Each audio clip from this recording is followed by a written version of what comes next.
Sometimes you gotta love a cozy game. When unwinding after a long, stressful day, it's nice to relax and play something adorable that lets you turn your brain off for a bit.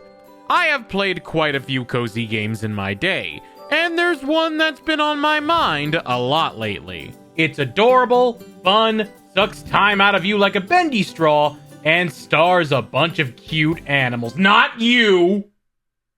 You're dead to me. I love Animal Crossing, but the newest game has a lot of problems. If you want to know what those problems are, I made a video about that. But for now, I want to talk about another cozy game. A game that came out on the Switch pretty recently that not only takes a lot of the mechanics from New Horizons, but improves upon them. Oh, hello, Kitty. Hello Kitty is quite popular. One of the many characters created by the Sanrio Japanese company. She's a white cat with a red bow, and is apparently 5 apples tall, according to her description.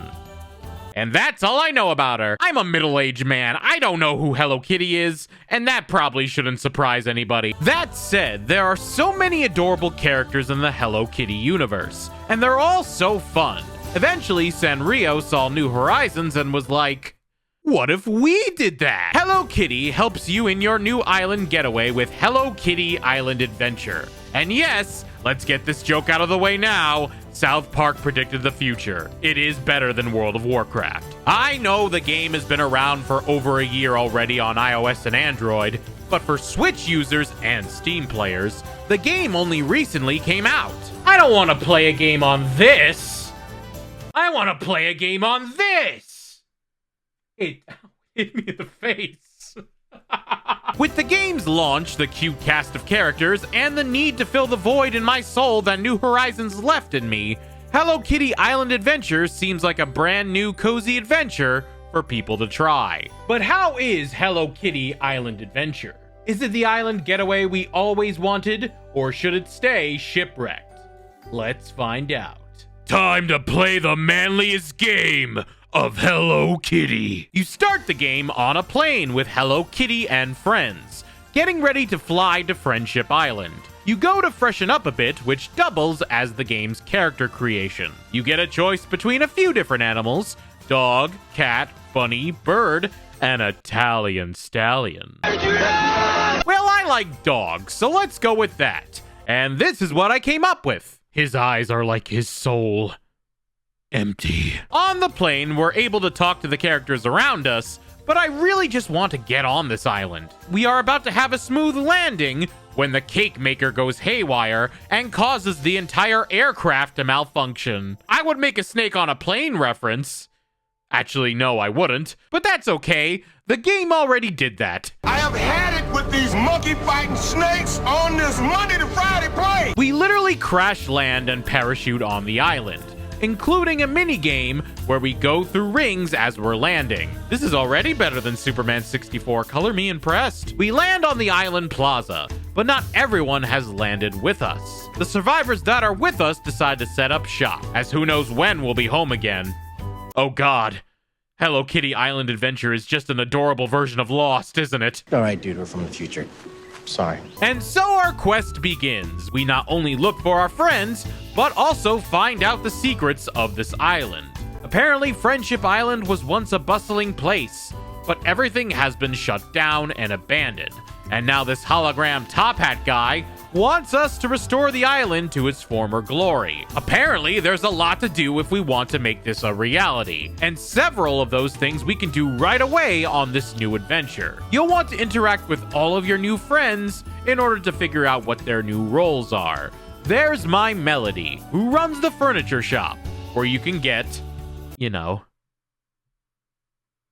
appliances. Hello Kitty runs the cafe, where you can cook a bunch of desserts to give to villagers. We also have Batsmaru, who sells comic books and teaches us how to fish. Tuxedo Sam, who sells clothes, and Choco Cat, who not only is a curious adventurer, but also has a crafting table we can use. More on that later. There are a lot of characters to find, and give welcome gifts to. My Melody is so thoughtful.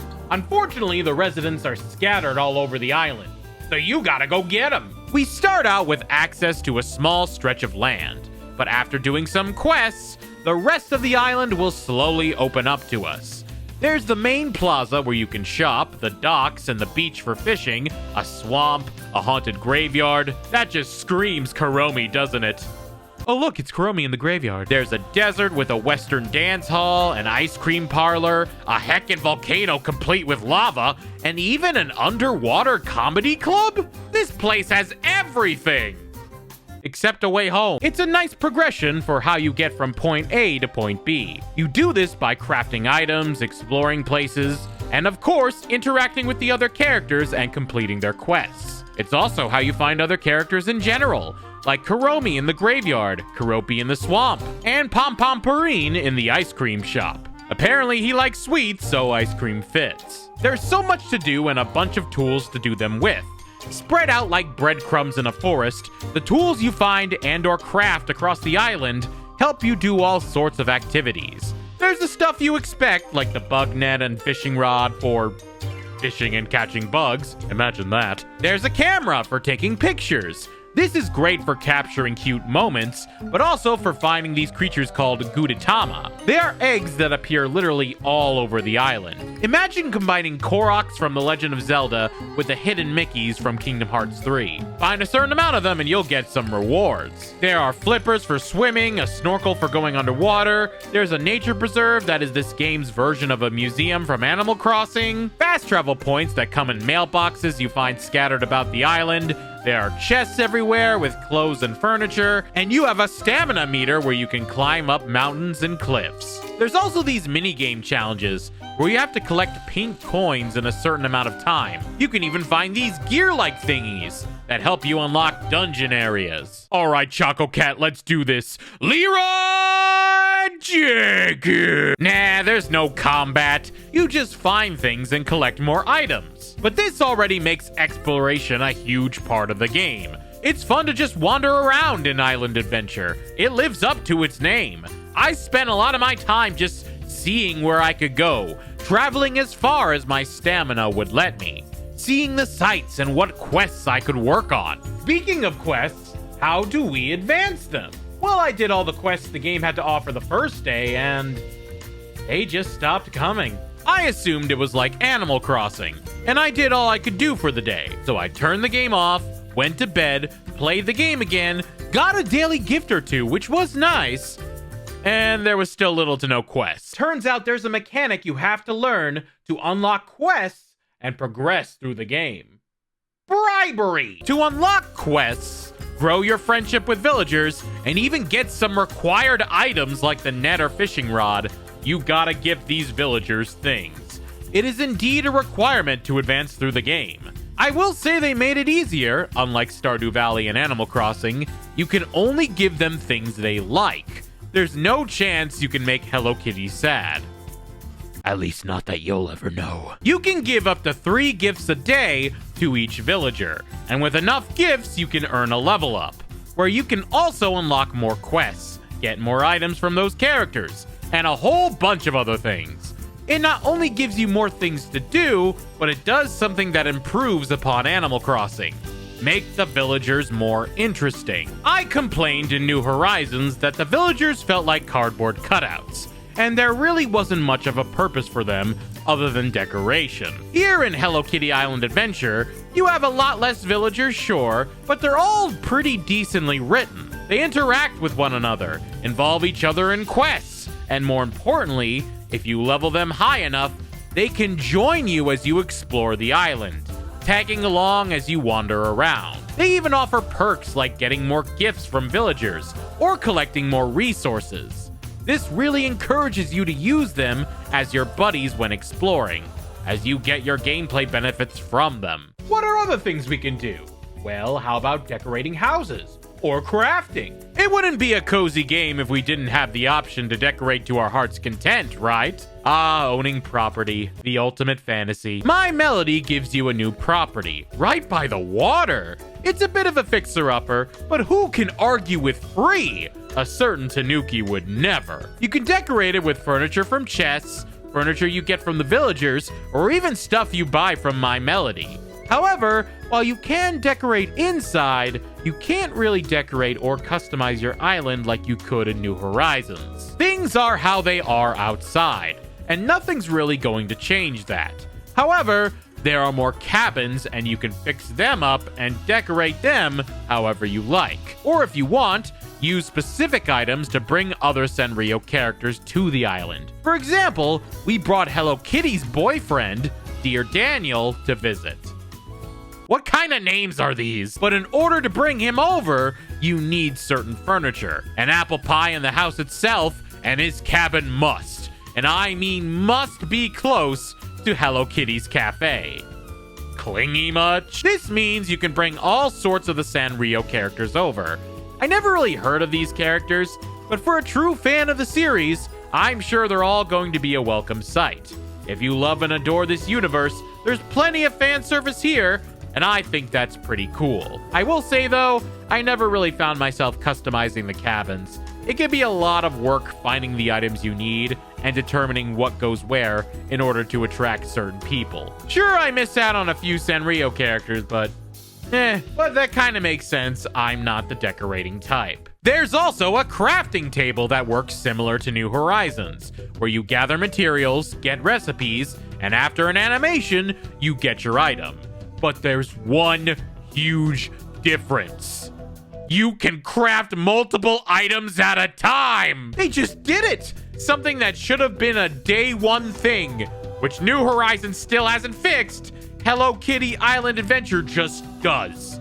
The Mad Lads! With this, it's safe to say that Hello Kitty Island Adventure takes a lot of stuff from Animal Crossing and improves upon it, or at least offers its own spin on things. Cozy games felt like they were just chasing a trend, but this one feels different, which is funny because technically, this is a mobile game. I kind of expected a game called Hello Kitty Island Adventure to be a cash grab, but no, there's a lot of love put into this game. You can tell there's a fondness for the source material, and whoever worked on this game really does care about it. Also, this game is still coming up with reasons to play it daily. Yes, there are some dailies in Animal Crossing, like doing chores and all that, but here you have daily quests, like gift a number of gifts a day, do certain challenges, and collect and craft certain items.